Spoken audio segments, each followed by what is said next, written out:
നമ്മുടെ ഗസ്റ്റായി സംവദിക്കുന്നത് സിനി മാഡമാണ്. അവർ ഒരു സൈക്കോളജിസ്റ്റ് ആണ്. വ്യക്തിപരമായ പരിമിതികളെ മറികടന്ന് പ്രവർത്തിക്കുക, തന്റെ കഴിവുകൾ പ്രകടിപ്പിക്കുന്നതിനും ഉത്തരവാദിത്തങ്ങൾ നിറവേറ്റുന്നതിനുമായി സൈക്കോളജിയിൽ കരിയർ പിന്തുടരുക തുടങ്ങിയവയാണ് അവരുടെ ലക്ഷ്യങ്ങൾ. അവർ അഡീഷണൽ സ്കിൽ അക്വിസിഷൻ പ്രോഗ്രാമിൽ ഇന്റേൺഷിപ്പും ഡിപ്പാർട്ട്മെന്റ് ഓഫ് സൈക്കോളജി നടത്തുന്ന ലൈഫ് സ്കിൽ ട്രെയിനിങ്ങും അറ്റൻഡ് ചെയ്തിട്ടുണ്ട്. അവർ NCC മെമ്പർ കൂടിയാണ്. അങ്ങാടിപ്പുറം RICCCHൽ അതേപോലെ പെരിന്തൽമണ്ണ അകാരം ഒക്യുപേഷണൽ തെറാപ്പിയിലും ചൈൽഡ് സൈക്കോളജിസ്റ്റായി സേവനമനുഷ്ഠിച്ചിട്ടുണ്ട്. കൂറ്റനാട് കൗശൽ കേന്ദ്രനിൽ കരിയർ ഗൈഡൻസ് കൗൺസിലറായി പ്രവർത്തിച്ചിട്ടുണ്ട്. വളരെയധികം സ്നേഹത്തോടെ സിനി മാമിനെ ഡിവിഷൻ പരിപാടിയിലേക്ക് സ്വാഗതം ചെയ്യുന്നു. പ്രോഗ്രാം കണ്ടുകൊണ്ടിരിക്കുന്ന എല്ലാ പ്രേക്ഷകരെയും പരിപാടിയിലേക്ക് സ്വാഗതം ചെയ്യുന്നു. ഡിവിഷൻ പ്രോഗ്രാമിന്റെ director Nusiya madam, team in charge ആയിട്ടുള്ള ഷമീമ മാഡം, ടീം ഇൻചാർജിലെ മറ്റ് ഓരോ അംഗങ്ങളെയും സ്വാഗതം ചെയ്തുകൊണ്ട് ഇന്നത്തെ സെഷൻ കൈകാര്യം ചെയ്യുന്നതിനായി സിനി മാഡത്തെ ക്ഷണിക്കുന്നു.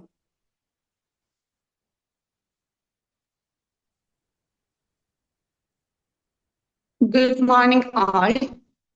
ഡിവിഷനിൽ എന്നെ ക്ലാസ് എടുക്കുവാൻ ക്ഷണിച്ച നൂസിയ ഷൗക്കത്തിനോടുള്ള നന്ദി അറിയിക്കുന്നു. ഇനി സംസാരിക്കാൻ എടുത്തിരിക്കുന്ന വിഷയം smart parenting in today's world എന്നുള്ളതാണ്. നമ്മുടെ ഈ കാലഘട്ടത്തിൽ പാരന്റിങ്ങിന് വളരെയധികം പ്രാധാന്യമുള്ള ഒരു സബ്ജക്റ്റാണ്. അതായത് പലതരത്തിലുള്ള കുട്ടികളാണ് നമ്മുടെ അടുത്തുള്ളത്. ആ കുട്ടികളെ എങ്ങനെ നല്ല രീതിയിൽ വളർത്തിയെടുക്കാം എന്നുള്ളതിനെ കുറിച്ചാണ് ഞാൻ സംസാരിക്കുന്നത്. പാരന്റിങ് എന്ന് പറയുന്നത് ഒരു കുട്ടിയുടെ ചൈൽഡ്ഹുഡ് മുതൽ അതുപോലെ പ്രായപൂർത്തിയാകുന്നത് വരെയുള്ള കാലഘട്ടങ്ങളിലെ സാമൂഹ്യമായും ഭൗതികമായും ശാരീരികമായുമുള്ള വികാസത്തെ പ്രോത്സാഹിപ്പിക്കുകയും അത് വളർത്തിയെടുക്കുകയും ചെയ്യുന്ന ഒരു പ്രോസസ്സിംഗ് ആണ് പാരന്റിങ് എന്ന് പറയുന്നത്. കൃത്യമായ നിർദ്ദേശങ്ങളിലൂടെയും കരുതലുകളിലൂടെയും കുട്ടിയെ ഓരോ കുട്ടിയുടെ വളർച്ചാ കാലഘട്ടങ്ങളിലും അവരെ വ്യക്തമായി നിർദ്ദേശങ്ങൾ കൊടുത്ത് വളർത്തിയെടുക്കുന്നതിനെയാണ് നമ്മൾ പാരന്റിങ് എന്ന് പറയുന്നത്. നമുക്ക് ചുറ്റും പലതരത്തിലുള്ള കുട്ടികളെ നമുക്ക് കാണുവാൻ കഴിയും. ഫസ്റ്റ് ഓഫ് ഓൾ നല്ല രീതിയിൽ സംസാരിക്കുന്ന കുട്ടികൾ, എന്നാൽ ഒട്ടും സംസാരിക്കാത്ത കുട്ടികൾ, വികൃതിയുള്ള കുട്ടികൾ, എന്നാൽ നമ്മൾ പറയുന്നതെല്ലാം അനുസരിച്ച് നല്ല രീതിയിൽ പെരുമാറുന്ന കുട്ടികൾ നമുക്ക് കാണാൻ കഴിയും. ഈ ഒരു പാരന്റിങ് എന്ന് പറയുന്നത് ഒരു സങ്കീർണമായ ഒരു അവസ്ഥയാണ്. കാരണം പലതരത്തിലുള്ള കുട്ടികളുടെ എങ്ങനെ നമുക്ക് കൈകാര്യം ചെയ്യണമെന്ന് വ്യക്തമായി അറിഞ്ഞിരിക്കേണ്ടത് ആവശ്യമാണ്.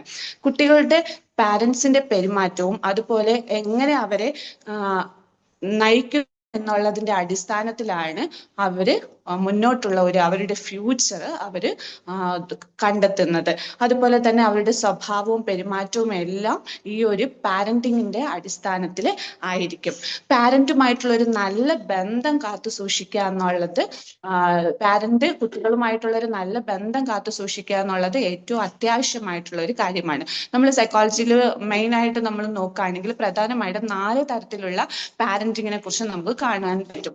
ആദ്യത്തേത് അതോറിറ്റേറിയൻ പാരന്റ്. ആ 4 തരത്തിലുള്ള പാരന്റിങ് എന്താന്ന് പറഞ്ഞിട്ട് നമ്മുടെ സ്മാർട്ട് പാരന്റിങ്ങിലേക്ക് നമുക്ക് പോകാം. അതോറിറ്റേറിയൻ പാരന്റിങ് അതായത് കുട്ടികളിലേക്ക് നമ്മുടെ ഓരോ പാരന്റിന്റെയും ആവശ്യങ്ങളും അവരുടെ ആഗ്രഹങ്ങളും അടിച്ചേൽപ്പിച്ചുകൊണ്ട് കുട്ടികളെ വളർത്തുന്ന രീതി. ആ പാരന്റിങ്ങിൽ നമുക്ക് കാണാൻ പറ്റുന്നത് എന്താന്ന് വെച്ചാൽ എന്താണോ പാരന്റിന്റെ ഇഷ്ടം അത് കുട്ടികളിലേക്ക് അടിച്ചേൽപ്പിക്കുന്ന, അതനുസൃതമായി മാത്രമേ ആ കുട്ടികൾ ചലിക്കാവൂ അല്ലെങ്കിൽ പ്രവർത്തിക്കാവൂ എന്നുള്ള ഒരു ബൗണ്ടറി, അതായത് ഭയങ്കര സ്ട്രിക്റ്റ് ആയിട്ടുള്ള ഒരു ബൗണ്ടറി വെച്ചുകൊണ്ട് പാരന്റിങ് ചെയ്യുന്നതാണ്. ഇങ്ങനെയുള്ള പാരന്റ്സിന്റെ കുട്ടികൾ അവര് ചെറിയ രീതിയിലുള്ള തെറ്റുകൾ ചെയ്യുമ്പോൾ തന്നെ അവർ വലിയ കടുത്ത ശിക്ഷകൾ നൽകുന്നത് കാരണം പാരന്റുമായിട്ട് ആ കുട്ടികൾക്ക് ഒരു അകൽച്ച ഉണ്ടാവാൻ വളരെ സാധ്യത കൂടുതലാണ്. പേടി, ഭയം, സെൽഫ് എസ്റ്റീം കുറയുക, ഇങ്ങനത്തെ അവസ്ഥകൾ ആ പാരന്റിങ്ങിലൂടെ കുട്ടികൾക്ക് കിട്ടും. ഇത് നമ്മൾ കുട്ടികളും പാരന്റുമായിട്ടുള്ള ആ ഒരു റിലേഷൻഷിപ്പ് നല്ല രീതിയിൽ കൊണ്ടുപോവാൻ കഴിയാതെ അവർക്ക് തുറന്നു പറയുവാനുള്ള മനസ്സില്ലാതെ, അതായത് മടിയുള്ള കുട്ടികളായിട്ട് തീരുന്നതായിട്ട് നമുക്ക് കാണാൻ. രണ്ടാമത്തെ പാരന്റിങ് എന്ന് പറയുന്നത് അതോറിറ്റേറിയൻ പാരന്റിങ്. അതായത് കുട്ടികളുടെ ഇഷ്ടങ്ങളും ആവശ്യങ്ങളും മനസ്സിലാക്കി അവരെ കൂടെ നിന്ന് ഫുൾ സപ്പോർട്ട് കൊടുത്തുകൊണ്ട് കുട്ടികൾക്ക് വേണ്ടി കുട്ടികളെ പാരന്റിങ് ചെയ്യുന്ന ഒരവസ്ഥ. അതിൽ നമുക്ക് സൗഹൃദപരമായ, അതായത് പാരന്റും ചൈൽഡും തമ്മിൽ നല്ലൊരു ഫ്രണ്ട്ഷിപ്പ് റിലേഷൻഷിപ്പ് ആയിരിക്കും. അതായത് സ്കൂളിൽ നടക്കുന്ന കാര്യങ്ങളെല്ലാം അവർക്ക് ഓപ്പൺ ആയിട്ട് തുറന്നു പറയാൻ പറ്റുന്ന ഒരു അവസ്ഥയിലേക്ക് ആ പാരന്റ് ആ കുട്ടികളെ കൊണ്ടുവരുന്നു. അതുപോലെ അവർക്ക് എന്തെങ്കിലും ബുദ്ധിമുട്ടുണ്ടായാൽ അല്ലെങ്കിൽ ഒരു തെറ്റ് സംഭവിച്ചാൽ അതിന്റെ റീസൺ എന്താണ്, അല്ലെങ്കിൽ അത് എന്തുകൊണ്ടാണ് അങ്ങനെ സംഭവിച്ചതെന്ന് ചോദിച്ചറിഞ്ഞ് കുട്ടികളുടെ കൂടെ നിന്നുകൊണ്ട് പാരന്റിങ് ചെയ്യുന്ന ഒരു കാറ്റഗറിയാണ് ഈ അതോറിറ്റേറ്റീവ് പാരന്റിങ് എന്ന് പറയുന്നത്. അതിൽ അങ്ങനെ ഒരു പാരന്റിങ് ചെയ്യുന്ന പാരന്റ്സിന്റെ കുട്ടികൾ നല്ല രീതിയിലുള്ള സെൽഫ് കോൺഫിഡൻസോടെയും അതുപോലെ സമൂഹത്തിൽ നല്ലൊരു കാഴ്ചപ്പാടുള്ള കുട്ടികളായിട്ട് വളരുന്നതായിട്ട് നമുക്ക് കാണുവാൻ പറ്റും. അതുപോലെ മൂന്നാമത്തെ ഒരു പാരന്റിങ് പറയുന്നത് പെർമിസീവ് പാരന്റിങ് എന്ന് നമുക്ക് പറയാം. പെർമിസീവ് പാരന്റിങ് എന്ന് പറയുമ്പോൾ കുട്ടികളുടെ ഇഷ്ടത്തിന് തന്നെ വളരുന്നു. പാരന്റ്സ് പ്രത്യേക തരത്തിലുള്ള ഗൈഡൻസോ അതുപോലെ യാതൊരു തരത്തിലുള്ള നിർദ്ദേശങ്ങളോ ഒന്നും കൊടുക്കുന്നില്ല. എന്താണോ കുട്ടിയുടെ ഇഷ്ടം അത് അവര് ഫുൾ പെർമിഷൻ, കുട്ടിയുടെ ഇഷ്ടത്തിന് പ്രവർത്തിക്കുവാൻ വേണ്ടി ഫുൾ പെർമിഷൻ കൊടുക്കുന്ന ഒരു തരം പാരന്റിങ് ആണ് പെർമിസീവ് പാരന്റിങ് എന്ന് പറയുന്നത്.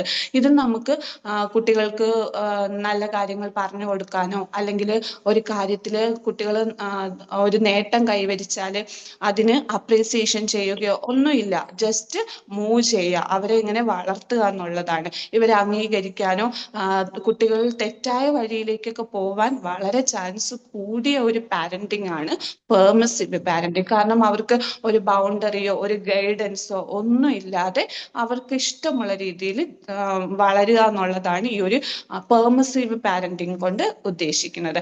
നാലാമത്തുള്ള ഒരു പാരന്റിങ് എന്ന് പറഞ്ഞാൽ അൺഇൻവോൾവ്ഡ് പാരന്റിങ്. യാതൊരു തരത്തിലുള്ള ഇൻവോൾവ്മെന്റ്സും കുട്ടികളുടെ മേല് ഈ പാരന്റ്സ് ഉണ്ടാക്കുന്നില്ല. അതായത് കുട്ടികൾ നല്ലത് ചെയ്താലും അവരെ അഭിനന്ദിക്കുന്നില്ല, എന്നൊരു മോശം കാര്യം ചെയ്താൽ അത് അവർ തെറ്റാണെന്ന് പറയാതെ അവര് അൺഇൻവോൾവ്ഡ്, യാതൊരു തരത്തിലുള്ള ഇൻവോൾവ്മെന്റ്സും ആ കുട്ടികൾക്ക് ഈ പാരന്റ്സ് കൊടുക്കുന്നില്ല. ഇങ്ങനെ വരുന്ന പ്രശ്നം എന്താന്ന് പറഞ്ഞാൽ കുട്ടികളും പാരന്റ്സും തമ്മിലുള്ള ഒരു മ്യൂച്വൽ ഇമോഷണൽ ബോണ്ട് അവർക്ക് നഷ്ടപ്പെടുകയും അതുപോലെ കുട്ടികൾ ഫ്യൂച്ചറിൽ മാതാപിതാക്കളിൽ നിന്ന് അകലുന്നതായിട്ട് നമുക്ക് കാണുവാൻ സാധിക്കും. കാരണം ഈ ഒരു 4 പാരന്റിങ് വെച്ച് നമുക്ക് നോക്കുമ്പോൾ മെയിൻലി 4 പാരന്റിങ് ആണ് നമ്മളുടെ ഈ ഒരു വേൾഡിൽ ഇപ്പോൾ കാണാൻ പറ്റുന്നത്. അതിൽ ഏറ്റവും സൈക്കോളജിക്കലി നമ്മൾ പറയുമ്പോൾ ഏറ്റവും എഫക്റ്റീവ് ആയിട്ടുള്ള പാരന്റിങ് എന്ന് പറയുന്നത് അതോറിറ്റേറ്റീവ് പാരന്റിങ് ആണ്. അതായത് കുട്ടികളുടെ ആവശ്യങ്ങളും കുട്ടികളുടെ കാര്യങ്ങളും കുട്ടികൾ എങ്ങനെ ആയിരിക്കുന്നു അതുപോലെ കുട്ടികളെ അംഗീകരിച്ചുകൊണ്ട് അവർക്ക് ആവശ്യമായുള്ള ഗൈഡൻസ് നൽകി അതുപോലെ തന്നെ അവർക്ക് ആവശ്യമായ എല്ലാ തരത്തിലുള്ള മാർഗനിർദ്ദേശങ്ങളും ബൗണ്ടറീസ് ഫിക്സ് ചെയ്ത് കുട്ടികളെ വളർത്തുന്ന രീതിയാണ് അതോറിറ്റേറ്റീവ് പാരന്റിങ്. അതാണ് ഒരു എഫക്റ്റീവ് പാരന്റിങ് എന്ന് നമുക്ക് മനസ്സിലാക്കാൻ പറ്റും. അതുപോലെ തന്നെ നമ്മൾ കുട്ടികൾക്ക് ഏറ്റവും കൂടുതൽ കരുതലും പ്രോത്സാഹനവും നൽകേണ്ട ഒരു സ്ഥലം എന്ന് പറയുന്നത് നമ്മുടെ സ്വന്തം വീടുകളിൽ തന്നെയാണ്. ആ വീടുകളിൽ നിന്ന് നമ്മൾ കരുതലും പ്രോത്സാഹനവും ആരംഭിക്കുമ്പോൾ ആണ് കുട്ടികളുടെ സ്വഭാവത്തിലും പെരുമാറ്റത്തിലും നമുക്ക് നല്ല രീതിയിൽ കുട്ടികളെ വളർത്തിക്കൊണ്ടുവരാൻ പറ്റുന്നത്. എന്നാൽ വീട്ടിൽ നിന്ന് നല്ല രീതിയിലുള്ള കരുതലും പ്രോത്സാഹനവും ലഭിക്കുന്നില്ലെങ്കിൽ അവർ വഴിതെറ്റി പോവാൻ വളരെ ചാൻസ് കൂടുതലാണ്. അതുപോലെ തന്നെ അവർക്ക് മറ്റൊരു സ്ഥലത്ത് നിന്നാണ് അവർക്ക് ഈ ഒരു അംഗീകാരം കിട്ടുന്നതെങ്കിൽ അവർ ഉറപ്പായിട്ടും ആ സ്ഥലത്തേക്ക് അവർ പോവുകയും അതുപോലെ അവർക്ക് സോഷ്യൽ ഇന്ററാക്ഷൻസിന്റെ പ്രശ്നം ഉണ്ടാവും, സെൽഫ് എസ്റ്റീം കുറയും. അപ്പോൾ നമ്മൾ വീട്ടിൽ നിന്ന് തന്നെ നമുക്ക് കുഞ്ഞുങ്ങൾക്ക് ആവശ്യമായ കരുതലും പ്രോത്സാഹനവും നൽകേണ്ടത് ഏറ്റവും അത്യാവശ്യമാണ്. നമ്മൾ ഈ ഒരു സ്മാർട്ട് പാരന്റിങ് എന്ന് പറയുമ്പോൾ തന്നെ നമുക്കറിയാം നമ്മുടെ ഈ ഒരു ഡിജിറ്റൽ വേൾഡിൽ നമുക്ക് എങ്ങനെ കുട്ടികളെ നല്ല രീതിയിൽ വളർത്താം. ആ ഒരു ഡിജിറ്റൽ യുഗത്തിൽ നമ്മൾ ഫോണിന്റെ യൂസേജ് ഒരുപാട് കൂടിക്കൊണ്ടിരിക്കുന്ന ഒരു സമയമാണ്. കുട്ടികൾ തന്നെ ഇപ്പോൾ നമുക്കറിയാം, ഒരു 6 മന്ത് സ്റ്റാർട്ട് ചെയ്യുന്ന കുട്ടികൾ തന്നെ 6 മന്ത് മുതൽ തന്നെ എല്ലാ കുട്ടികളും മൊബൈലിലേക്ക് അഡിക്റ്റ് ആയിക്കൊണ്ടിരിക്കുന്ന ഒരു വേൾഡിലാണ്. പക്ഷെ നമ്മൾ എഫക്റ്റീവ് പാരന്റിങ്ങിൽ കൃത്യമായ ഗൈഡൻസ് വെച്ചുകൊണ്ട് കുട്ടികൾക്ക് ശരിക്കും 0 to 3 years വരെയുള്ള കുട്ടികൾക്ക് ഒരിക്കലും മൊബൈൽ ഫോൺ അലൗഡ് ചെയ്യാൻ പാടില്ല. അത് കഴിഞ്ഞുള്ള കുട്ടികൾക്ക് ഏജിനനുസരിച്ച് 20 മിനിറ്റ്സ് തുടങ്ങി ഹാഫ് ആൻ അവർ വരെ നമുക്ക് ലിമിറ്റഡ് ടൈം ഷെഡ്യൂൾ വെച്ചുകൊണ്ട് നമുക്ക് ഡിജിറ്റൽ സാധനങ്ങൾ അല്ലെങ്കിൽ ഫോൺ അല്ലെങ്കിൽ TV ഇതൊക്കെ നമുക്ക് പ്രൊവൈഡ് ചെയ്യാം. അതുവഴി നമുക്ക് കുട്ടികളിലെ ഡിജിറ്റൽ സംവിധാനത്തോടുള്ള അവരുടെ കാഴ്ചപ്പാട് കൊണ്ടുവരികയും അതുപോലെ തന്നെ എന്നാൽ തന്നെ അവരുടെ ആ ഒരു ഡിജിറ്റൽ ലിമിറ്റേഷൻസ് നമ്മൾ പറഞ്ഞു കൊടുക്കണം. ഇത്ര സമയം മാത്രമേ നമുക്കത് കാണുവാൻ സാധ്യമുള്ളൂ എന്നുള്ളത് ആദ്യമേ തന്നെ അവർക്കൊരു ബൗണ്ടറി വെച്ചിട്ടാണ് നമ്മൾ കുട്ടികളോട് പെരുമാറുന്നതെങ്കിൽ അത് അവർക്ക് അക്സെപ്റ്റ് ചെയ്യുവാൻ പെട്ടെന്ന് സാധിക്കും. അങ്ങനെയുള്ള കുട്ടികൾ പെട്ടെന്ന് ഓരോ പാരന്റിങ്ങിന്റെ ആ ഒരു സ്റ്റൈൽ ഓഫ് പാരന്റിങ്ങിൽ വെച്ചിട്ട് അവർ ക്ലിയർ ആയിട്ട് വരും. എല്ലാ കുട്ടികളും ബെസ്റ്റ് ആകണമെന്നാണ് നമ്മുടെ ആഗ്രഹം. എന്നാൽ അപ്പോൾ തന്നെ പാരന്റ്സ് പാരന്റിങ്ങിൽ വരുത്തുന്ന ചെറിയ ചെറിയ മാറ്റങ്ങൾ, ഇപ്പൊ നമ്മളൊരു പാരന്റിങ് സ്റ്റൈൽ ചൂസ് ചെയ്ത് നമ്മൾ മൂവ് ചെയ്യാണ്, പക്ഷെ അതിലൊരു ചെറിയ ചേഞ്ചസ് വരുത്തുമ്പോൾ തന്നെ അത് നമ്മുടെ കുട്ടികളുടെ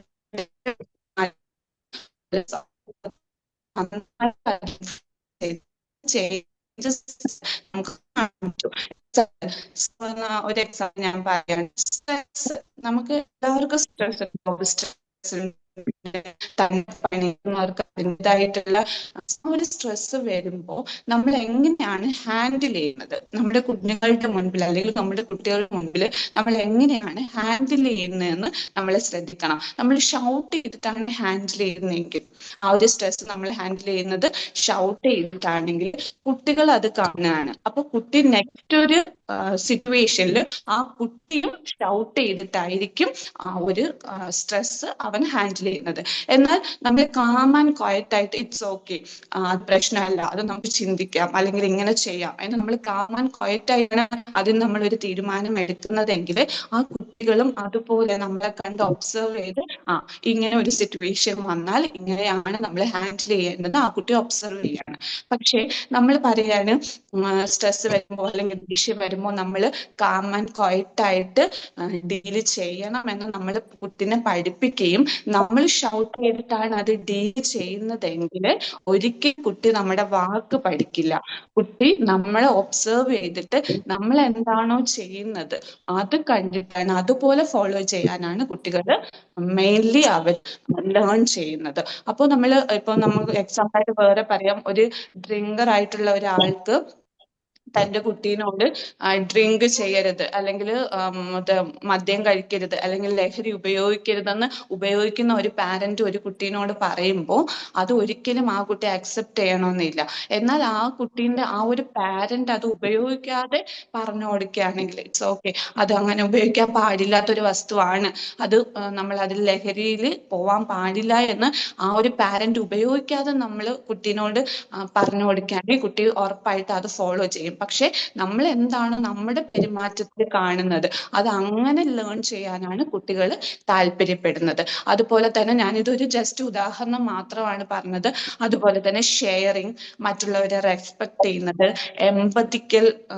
എമ്പതി ആയിട്ട്, അതായത് മറ്റുള്ളവരെ നമ്മൾ സഹായിക്കുന്നത് അല്ലെങ്കിൽ നമ്മൾ മറ്റുള്ളവരുമായിട്ട് ഇടപെടുന്നത്, കമ്മ്യൂണിക്കേഷൻ രീതികൾ, ഇതെല്ലാം കുഞ്ഞു പ്രായത്തിൽ തന്നെ ശരിക്കും 1 year തന്നെ കുട്ടികൾ നമ്മളെ കണ്ടിട്ടാണ് അവരത് ലേൺ ചെയ്യുന്നത്. കുട്ടികൾ ഒബ്സർവ് ചെയ്തിട്ടാണ് അവർ കൂടുതൽ കാര്യങ്ങൾ പഠിക്കുന്നത്. ഒരിക്കലും നമ്മൾ പറഞ്ഞു കൊടുക്കുന്ന കാര്യത്തെക്കാൾ അവർ നമ്മളിൽ നിന്ന് ഒബ്സർവ് ചെയ്തിട്ടാണ് കൂടുതൽ കാര്യങ്ങൾ പഠിക്കുന്നത്. അതുകൊണ്ട് തന്നെ നമ്മൾ എങ്ങനെ ബിഹേവ് ചെയ്യണം, ഇപ്പം എൻ്റെ കുട്ടി അല്ലെങ്കിൽ എൻ്റെ ചൈൽഡ് എങ്ങനെ ബിഹേവ് ചെയ്യണം എന്നുള്ളത് അത് നമ്മൾ കാണിച്ചു കൊടുക്കണം. അതായത് ഓരോ പാരന്റിന്റെയും ബിഹേവിയറിൽ ആ ഒരു ചേഞ്ചസ് കൊണ്ടുവന്നാൽ മാത്രമേ കുട്ടികൾ അത് ലേൺ ചെയ്യുള്ളൂ. അതുപോലെ തന്നെ നമ്മുടെ സ്മാർട്ട് പാരന്റിങ്ങിൽ നമ്മൾ പറയുന്നത് കുട്ടികളെ ഒബ്സർവ് ചെയ്യുക, അവർക്ക് വേണ്ടിയിട്ടുള്ള ടൈം സ്പെൻഡ് ചെയ്യുക. അതായത് അവരുടെ വീക്ക്നെസ് എന്താണ്, അവരുടെ സ്ട്രെങ്ത് ആണെന്ന് കൃത്യമായി മനസ്സിലാക്കി അതിനെ പ്രോത്സാഹിപ്പിക്കുക. അവരുടെ സ്ട്രെങ്തിനെ, നമുക്ക് കഴിവുകളെ പ്രോത്സാഹിപ്പിച്ചുകൊണ്ട് അവരുടെ വീക്ക്നെസ്, അത് എവിടെയാണ് കുട്ടി താഴേക്ക് പോകുന്നത്, അല്ലെങ്കിൽ എവിടെയാണ് കുട്ടിക്ക് ബുദ്ധിമുട്ടുള്ളത്, അത് ഓരോ പാരൻസും മനസ്സിലാക്കിയിട്ട് ആ ഒരു പോർഷൻസ് നമുക്ക് കുട്ടികളെ ഒന്നും കൂടെ പ്രോത്സാഹിപ്പിച്ച് കൃത്യമായിട്ടുള്ള ഗൈഡൻസ് കൊടുത്ത് മുന്നോട്ട് കൊണ്ടുവരാൻ നമ്മൾ കുട്ടികളെ പ്രത്യേകം ശ്രദ്ധിക്കണം. അത് നമുക്ക് ഓരോ പാരൻസിനും ഒബ്സർവ് ചെയ്താൽ മാത്രമേ നമുക്ക് കുട്ടികളുടെ കഴിവും കഴിവ് കേടും എന്താണെന്ന് നമുക്ക് തിരിച്ചറിയാൻ കഴിയുള്ളൂ. അതുപോലെ തന്നെ നമ്മൾ കുട്ടികളോട് ടൈം സ്പെൻഡ് ചെയ്യുക. ഇപ്പൊ നമ്മുടെ മൊബൈല് എല്ലാവരും യൂസ് ചെയ്യുന്നതാണ്, പക്ഷേ മൊബൈൽ ഫ്രീ ടൈം, അതായത് എത്ര സമയം നമുക്ക് കുട്ടികൾക്ക് വേണ്ടി കൊടുക്കാൻ പറ്റുമോ ആ ഒരു ടൈം കൃത്യമായ അളവിൽ നമ്മൾ കുട്ടികൾക്ക് കൊടുക്കുമ്പോൾ, ഇമോഷണലി ബോണ്ട് നമ്മൾ കുട്ടികളുമായിട്ട് ഉണ്ടാക്കുമ്പോൾ, അത് കൃത്യമായിട്ട് നമ്മൾ കുട്ടികളിലേക്ക് കൊടുത്താൽ മാത്രമേ നമുക്ക് അതിനൊരു കുട്ടികളെ നല്ല രീതിയിൽ അത് മോഡിഫൈ ചെയ്ത്, ഇപ്പോൾ ഒരു വാശിയുള്ള കുട്ടിയാണ്, അതായത് എന്ത് കാര്യം പറഞ്ഞാലും അവൻ വാശി പിടിക്കുന്നു എന്നുള്ള ഒരു കുട്ടിയാണെങ്കിൽ അത് നമ്മൾ വാശി എന്നുള്ള ആ ഒരു ബിഹേവിയർ നമുക്ക് റെഡ്യൂസ് ചെയ്യണം. അങ്ങനെയാകുമ്പോൾ ഈ വാശി പിടിക്കുന്ന ടൈമിൽ നമ്മൾ കുട്ടീൻ്റെ ശ്രദ്ധ തിരിക്കാൻ ശ്രമിക്കുക. അതായത് കുഞ്ഞു മക്കളാണെങ്കിൽ അവർക്ക് ഇഷ്ടപ്പെട്ട മറ്റൊരു സാധനം കാണിച്ചു കൊടുത്ത് ആ കുട്ടീൻ്റെ ശ്രദ്ധ തിരിച്ച് ആ ഒരു ടെമ്പർ ടാൻട്രം, പിടിവാശി നമുക്ക് അവോയ്ഡ് ചെയ്യാൻ പറ്റും. വലിയ കുട്ടികളാണെങ്കിൽ നമുക്ക് ശരിക്കും ടെമ്പർ ടാൻട്രം റെഡ്യൂസ് ചെയ്യുന്നത് ഒരളവിൽ ചെറിയ കുട്ടിയായിരിക്കുമ്പോൾ തന്നെ നമ്മൾ അത് പ്രാക്ടീസ് ചെയ്യണം. അതായത് ഇപ്പൊ അവന് ആവശ്യമുണ്ടോ, ഈ അവൻ വാശി പിടിക്കുന്ന സാധനം അവന് ആവശ്യമുണ്ടെങ്കിൽ, അല്ലെങ്കിൽ അവൾക്ക് ആവശ്യമുണ്ടെങ്കിൽ മാത്രം നമ്മൾ ഇപ്പോൾ പ്രൊവൈഡ് ചെയ്യുക.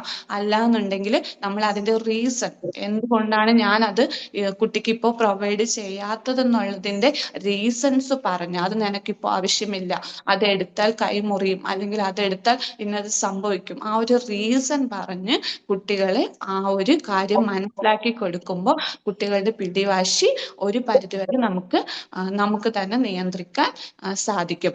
അതുപോലെ തന്നെ നമുക്ക് കുട്ടികളിൽ ഉണ്ടാകുന്ന ബിഹേവിയറൽ ഇഷ്യൂസ്, അത് നമ്മൾ പാരന്റിങ്ങിലാണ് ഏറ്റവും ഇമ്പോർട്ടൻസ് ഉള്ളത്. അതായത് എങ്ങനെ നമ്മൾ കുട്ടീനെ മാനേജ് ചെയ്യുന്നു എന്നുള്ളത്, അതായത് 1 ഇയർ മുതൽ നമ്മൾ അത് ശ്രദ്ധിക്കണം. എങ്ങനെ കുട്ടി സമൂഹത്തിൽ വളരണം എന്നുള്ളത് നമ്മൾ കുട്ടി ജനിച്ച് ഒരു 6 മന്ത് കഴിയുമ്പോൾ തന്നെ നമ്മൾ പ്ലാൻ ചെയ്യണം. അതനുസരിച്ച് ഓരോ പാരന്റിന്റെയും ബിഹേവിയർ ചേഞ്ചസ് വരുത്തിക്കൊണ്ട് അവരുടെ സംസാരം, ഇടപെടൽ എല്ലാം ചേഞ്ചസ് വരുത്തിക്കൊണ്ട് കുട്ടീനെ മോഡിഫൈ ചെയ്താൽ മാത്രമേ നമുക്ക് കുട്ടീനെ നല്ലൊരു ബിഹേവിയർ ആയിട്ട്, അല്ലെങ്കിൽ നല്ലൊരു പേഴ്സണാലിറ്റി ഉള്ള ഒരു കുട്ടിയായിട്ട് നമുക്ക് സമൂഹത്തിലേക്ക് കൊടുക്കാൻ പറ്റുള്ളൂ. അപ്പോൾ തന്നെ എനിക്ക് ഈ ഒരു സ്മാർട്ട് പാരന്റിങ്ങിൽ പ്രധാനമായിട്ടും പാരന്റ്സിനോട് പറയാനുള്ള ഏറ്റവും പ്രധാനമായിട്ടുള്ള ഒരു കാര്യം എന്ന് പറയുന്നത് quality time versus quantity time. നമ്മൾ ക്വാണ്ടിറ്റി ടൈം ഒരുപാട് കൊടുക്കുന്നുണ്ടാവും, അതായത് നമ്മൾ കുട്ടികളോട് സ്പെൻഡ് ചെയ്യുന്ന ടൈം, അതായത് നമ്മൾ വീട്ടിൽ ഫുൾ ടൈം ഉണ്ടാവുന്നവരായിരിക്കും, അല്ലെങ്കിൽ അവരെ കൂടെ ഇരുന്ന് ഫുഡ് കഴിക്കുന്നവരായിരിക്കും, ഉറങ്ങുന്നവരായിരിക്കും. അപ്പോൾ ക്വാളിറ്റി ടൈം നമ്മളോട് ചോദിച്ചാൽ ഞാൻ 1 അവർ കുട്ടീനോട് കൂടെ ഉണ്ട്, അല്ലെങ്കിൽ 2 അവർ കുട്ടീനോട് കൂടെ ഉണ്ട് എന്നൊക്കെ നമുക്ക് പറയാൻ പറ്റും. പക്ഷെ അവിടെ നമ്മൾ ഇമോഷണലി ബോണ്ട് കൊടുക്കുന്നുണ്ടോ എന്നാണ് നമ്മൾ ശരിക്കും ശ്രദ്ധിക്കേണ്ടത്. ക്വാണ്ടിറ്റി ടൈമിന് മാത്രമല്ല, ക്വാളിറ്റി ടൈം നമ്മൾ കൊടുക്കുക. നമ്മൾ 10 മിനിറ്റ് ആണ് ക്വാളിറ്റി ടൈം കൊടുക്കുന്നതെങ്കിൽ കൃത്യമായി അവരെ കൂടെ ഐ കോണ്ടാക്ട് മെയിൻറ്റെയിൻ ചെയ്ത്, അറ്റൻഷൻ വെച്ച്, അതേപോലെ അവർക്ക് ആവശ്യമായിട്ടുള്ള കാര്യം എന്താണെന്ന് ലിസൺ ചെയ്ത്, അവരെ കേട്ട്, അവരുടെ കൂടെ സംസാരിച്ച്, അത് ഇമോഷണൽ ബോണ്ട് ഉണ്ടാക്കിയാൽ മാത്രമേ നമ്മൾ ക്വാളിറ്റി ടൈം അവർക്ക് കൊടുക്കുന്നെന്ന് പറഞ്ഞിട്ട് കാര്യമുള്ളൂ. ക്വാളിറ്റി ടൈം എപ്പോഴും കൊടുക്കുമ്പോൾ നമ്മൾ ശ്രദ്ധിക്കേണ്ടത്, നമ്മൾ മൊബൈൽ ഫ്രീ ആയ, അതായത് ഒരു ഡിവൈസും യൂസ് ചെയ്യാതെ നമ്മൾ ക്വാളിറ്റി ടൈം കൊടുക്കാൻ പ്രത്യേകം ശ്രദ്ധിക്കുക. അതുപോലെ ക്വാളിറ്റി ടൈം കൊടുക്കുമ്പോൾ നല്ല വ്യക്തമായിട്ട് അവരുടെ കൂടെ കളിക്കുകയും അവരുടെ കൂടെ സംസാരിക്കുകയും ഒക്കെ ചെയ്യാം. ഐ കോണ്ടാക്ട് എല്ലാം മെയിൻറ്റെയിൻ ചെയ്തുകൊണ്ട് നമുക്കൊരു കുട്ടീനെ വാർത്തെടുക്കുമ്പോൾ, നല്ലൊരു കുട്ടിയായിട്ട് വാർത്തെടുക്കുക, അല്ലെങ്കിൽ സമൂഹത്തിലേക്ക് കൊടുക്കുമ്പോൾ ഡെയിലി റൊട്ടീൻ കൃത്യമായി അവരെ പഠിപ്പിക്കുക,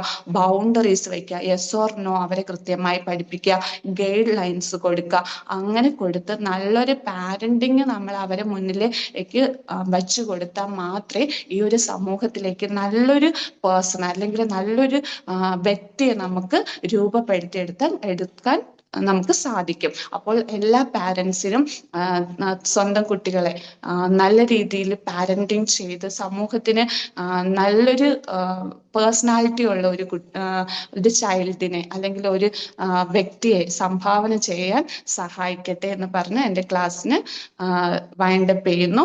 എന്നെ ഇതിലേക്ക് ക്ഷണിച്ച ന്യൂസിയ ഷൗക്കത്ത് മാമിനോടും അതുപോലെ ഇതിലെ എല്ലാ കോർഡിനേറ്റേഴ്സിനോടുള്ള നന്ദി അറിയിക്കുന്നു. ഇതുവരെ എൻ്റെ ക്ലാസ് ക്ഷമയോടെ കേട്ട എല്ലാവർക്കുമുള്ള നന്ദി അറിയിച്ചും നന്ദി, നമസ്കാരം.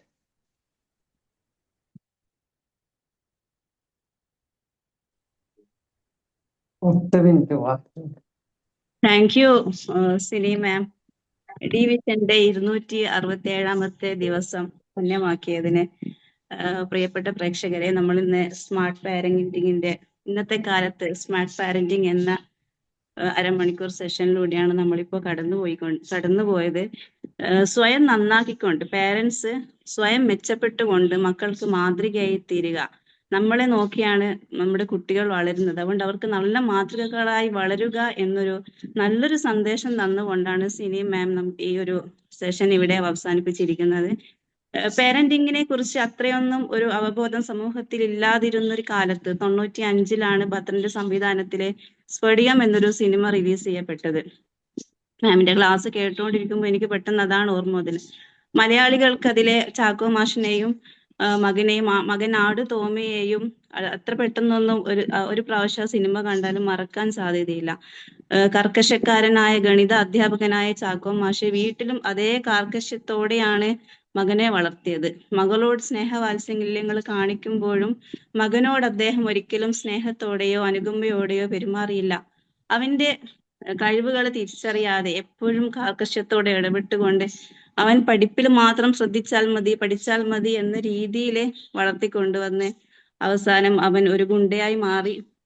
അതൊക്കെ നമ്മൾ കണ്ടതാണ്. അന്ന് ഈ പാരന്റിങ്ങിനെ കുറിച്ചൊന്നും അറിയാത്ത ആൾക്കാർ പോലും ആ സിനിമ കണ്ട് പിന്നെ ആ രീതിയിൽ മക്കളെ വളർത്തുന്നവരെ ചാക്കോ മാഷെന്ന് വിളിക്കാൻ തുടങ്ങി. ആ രീതിയിലുള്ള അധ്യാപകരെയും ചാക്കോ മാഷെന്ന് വിളിക്കാൻ തുടങ്ങി.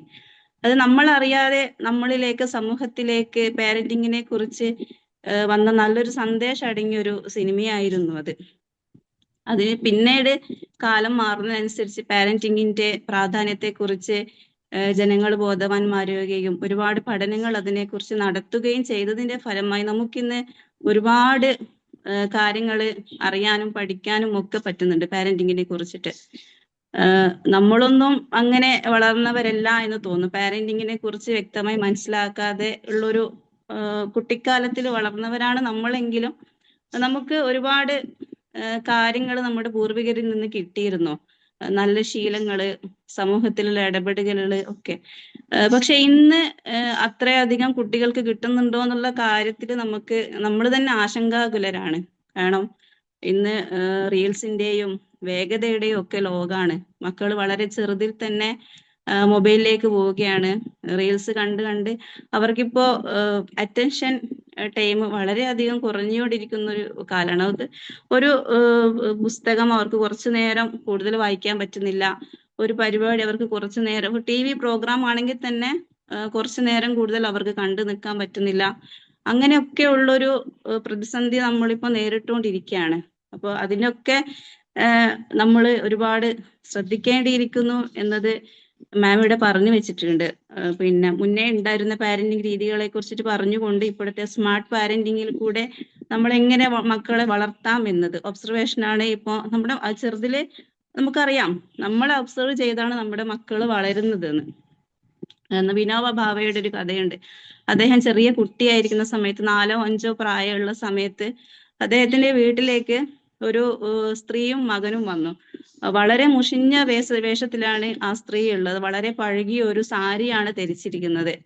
അപ്പോ മോനും ഒരു കുഞ്ഞു മോനാണ്. അപ്പോ അമ്മ വിനോബ ഭാവയോട് പറയും, മോനെ നീ റൂമിലേക്ക് പോയി അമ്മയുടെ പെട്ടിയിൽ നിന്ന് ആ നീല സാരി എടുത്ത് ഒന്ന് കൊണ്ടുവരുവോ, നമുക്ക് ഈ അമ്മയ്ക്ക് കൊടുക്കാന്ന് പറയും. അപ്പോ മോൻ ചെന്ന് നോക്കുമ്പോ ആ നീല സാരി ഏറ്റവും പുതിയതാണ്.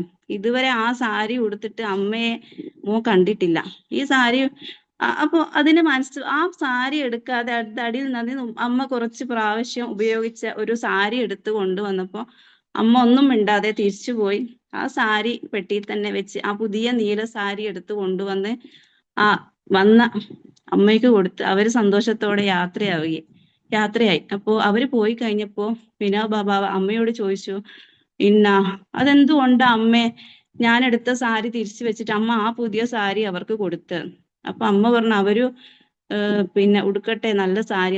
അപ്പം മോൻ പറഞ്ഞു, എല്ലാം അമ്മ ഇതുവരെ ആ സാരി ഉടുത്തിട്ട് ഞാൻ കണ്ടിട്ടില്ല. ആ സാരി ഉടുത്ത് അമ്മേനെ കാണാൻ എന്ത് ഭംഗിയായിരിക്കും, അതുകൊണ്ടാ ഞാൻ ആ സാരി എടുക്കാതിരുന്നത് എന്നുള്ളൊരു ക്ഷമാപണ സ്വരത്ത് പറഞ്ഞപ്പോ അമ്മ മോനെ ചേർത്ത് പിടിച്ചിട്ട് പറഞ്ഞു, മോനെ, നിനക്ക് നിന്റെ അമ്മയെ പുതിയ സാരി ഉടുത്ത് കാണാൻ എത്രത്തോളം ആഗ്രഹമുണ്ടോ അതേ ആഗ്രഹം തന്നെ ആ വന്ന കുഞ്ഞു മോനും ഉണ്ടാവില്ലേ, അവന്റെ അമ്മയെ അങ്ങനെയൊക്കെ കാണാൻ. ആ സന്തോഷത്തിന് വേണ്ടിയാണ് ഞാൻ ആ സാരി കൊടുത്തത്. വിനോബ പറയുന്നത് ആ ഒരു സംഭവം, വളരെ ചെറിയ കാലത്ത് നടന്ന ആ ഒരു സംഭവം അദ്ദേഹത്തിന്റെ മുന്നോട്ടുള്ള ജീവിതത്തിൽ വളരെയധികം പ്രചോദനമായിട്ടുണ്ട്. എല്ലാ കാലത്തും അദ്ദേഹത്തിന് ആ ഒരു ഓർമ്മ അദ്ദേഹത്തിൽ ഉണ്ടായിരുന്നു. അതിനനുസരിച്ചാണ് പിന്നെ അദ്ദേഹത്തിന്റെ ജീവിതം എപ്പോഴും ആ ഒരു പ്രചോദനത്തിലാണ് ജീവിതം മുന്നോട്ട് പോയതെന്നാണ്. ഇപ്പൊ വളരെ ചെറിയ കാര്യം പോലും നമ്മൾ നമ്മുടെ മക്കൾക്ക് കാണിച്ചു കൊടുക്കുന്ന വളരെ ചെറിയ കാര്യങ്ങൾ പോലും അവരിലേക്ക് എത്രത്തോളം അവരുടെ ആത്മാവിലേക്ക് കടന്നു ചെല്ലുന്നു എന്നുള്ളത് ഈ ഒരു കഥ നമ്മളോട് സൂചിപ്പിക്കുന്നുണ്ട്. അതുപോലെ നമ്മൾ പണ്ട് കേട്ടൊരു കഥയാണ്. രണ്ട് കുട്ടികൾ, അന്ന് അറുതിയുടെ കാലമാണ്. ഇന്നത്തെ പോലെ ഒരു എപ്പോഴും ഭക്ഷണ സാധനങ്ങൾ കിട്ടാനോ ഒന്നും ചാൻസ് ഇല്ലാത്തൊരു കാലത്ത് രണ്ട് കുട്ടികൾ, ഒരു നല്ല ചങ്ങായിമാരാണ്, എപ്പോഴും ഒന്നിച്ച് നടക്കും. അപ്പോ 2 ദിവസമായി അവർക്ക് ഭക്ഷണമൊന്നും കിട്ടിയില്ല, നല്ല വിശപ്പാണ്, വീട്ടിലും പട്ടിണിയാണ്. അവര് നടന്നു പോകുമ്പോ ഒരു ഒഴിഞ്ഞ പറമ്പ് കണ്ടു. അപ്പൊ അവര് അവിടെ കയറി നോക്കുമ്പോ പിന്നെ ഒരുപാട് ചേന, ചേമ്പ്, അങ്ങനത്തെ കുറെ ഇതുണ്ട്. അപ്പൊ അവര് ഒരു ചേമ്പെടുത്ത് കിളച്ച് ചേമ്പെടുത്ത് നോക്കുമ്പോൾ വലിയൊരു ചേമ്പ്. അപ്പൊ അത് 2 ഭാഗമാക്കി രണ്ടുപേരും വീട്ടിലേക്ക് കൊണ്ടുപോയി. അപ്പോ ഒന്നാമത്തെ ആളെ അമ്മക്ക് ഭയങ്കര സന്തോഷാവും. അപ്പോ ഇതെവിടുന്നാ കിട്ടിയത്, നമ്മുടെ ഇന്നത്തെ വിശപ്പ് മാറുമല്ലോ എന്നും പറഞ്ഞ് വേറൊന്നും അന്വേഷിക്കാതെ ആ ചേമ്പെടുത്ത് മകന് പാകം ചെയ്തു കൊടുക്കും. രണ്ടാമത്തെ മോൻ ചെന്നപ്പോ മോന് അമ്മ ചോദിക്കുന്നത് എവിടുന്നാ കിട്ടിയ. അപ്പോ മോൻ മിണ്ടാതെ തലതാത്തി നിന്നപ്പോ നമുക്ക് മനസ്സിലായി ഇത് നേരായ മാർഗത്തിൽ കിട്ടിയതല്ല എന്നുള്ളത്. എങ്കിലും ഒന്നും മിണ്ടാതെ അമ്മ ആ ചേമ്പെടുത്ത് പാകം ചെയ്ത് മോന് കൊടുത്തു. അപ്പൊ മോൻ അത് കഴിച്ചു നോക്കുമ്പോ അത് കഴിക്കാൻ പറ്റുന്നില്ല, ഭയങ്കര കയ്പാണ്. അപ്പൊ മോൻ ചോദിക്കും, അമ്മേ ഇതെന്താ ഈ ചേമ്പിന് ഇത്ര കയ്പ്? അപ്പൊ അമ്മ വേഗം പറയും മോനോട്, അത് മോനെ, കട്ട ചേന കഴിക്കും, അതിന് കയ്പായിരിക്കും, നല്ല രുചിയുണ്ട്, ഒരിക്കലും മധുരം ഉണ്ടാകില്ല എന്നുള്ളത്. ആ ഒരു വാചകം ആ മകന്റെ ഹൃദയത്തിലേക്ക് ആഴ്ന്നിറങ്ങി. അവന് മനസ്സിലായി കക്കാൻ പാടില്ല എന്നുള്ളത്. അമ്മ അവനെ ഉപദേശിക്കുകയോ അടിക്കുകയോ വഴക്ക് പറയുകയോ ഒന്നും ചെയ്തിട്ടില്ല. അമ്മ തന്റെ പ്രവൃത്തിയിലൂടെ മകന് കാണിച്ചു കൊടുത്തു അവന്റെ ഈ ഒരു പ്രവൃത്തി എത്രത്തോളം വിഷമം ഉണ്ടാക്കിയിട്ടുണ്ട്, അതൊരിക്കലും ചെയ്യാൻ പാടില്ലാത്ത കാര്യമാണ് എന്നുള്ളത്. അപ്പോ നമ്മളെ കണ്ടു പഠിക്കേണ്ട നമ്മുടെ മക്കളാണ് നമ്മുടെ മുന്നിലുള്ളത്. അപ്പൊ അവർക്ക് നമുക്ക് നല്ല മാതൃകകൾ ആകാൻ, അവർക്ക് മുന്നോട്ട് പോകാനുള്ള പ്രചോദനമാകാൻ നമുക്ക് നമ്മുടെ മക്കളെ മുന്നിൽ സാധിക്കട്ടെ എന്ന് പറഞ്ഞുകൊണ്ട് ഇന്നത്തെ ദിവസം നമ്മൾ ഇവിടെ ക്ലാസ് കഴിയുകയാണ്. ഓസ്കാർ വൈൽഡ് പറഞ്ഞ പോലെ കുട്ടികളെ നല്ലവരാക്കാനുള്ള ഏറ്റവും നല്ല മാർഗം അവരെ സന്തോഷത്തോടെ ജീവിക്കാൻ പഠിപ്പിക്കുകയാണ് എന്നൊരു വാചകം പറഞ്ഞുകൊണ്ട് നമുക്ക് ഇന്ന് പിരിയാം. പിന്നെ പ്രിയപ്പെട്ട എല്ലാ പ്രേക്ഷകർക്കും ഡിവിഷൻ ടീമിന്റെ ഹൃദയം നിറഞ്ഞ നന്ദി അറിയിക്കുകയാണ്. സിനി മാമിന് ഒരിക്കൽ കൂടി നന്ദി പറഞ്ഞുകൊണ്ട്, പിന്നെ ടീം ഡയറക്ടർ ന്യൂസാമിന് നന്ദി പറഞ്ഞുകൊണ്ട് നമുക്ക് നാളെ നല്ലൊരു വിഷയവുമായി നാളെ വീണ്ടും കാണാമെന്ന ശുഭ പ്രതീക്ഷയോടുകൂടി ഇന്നത്തേക്ക് വിടാം. Thank you.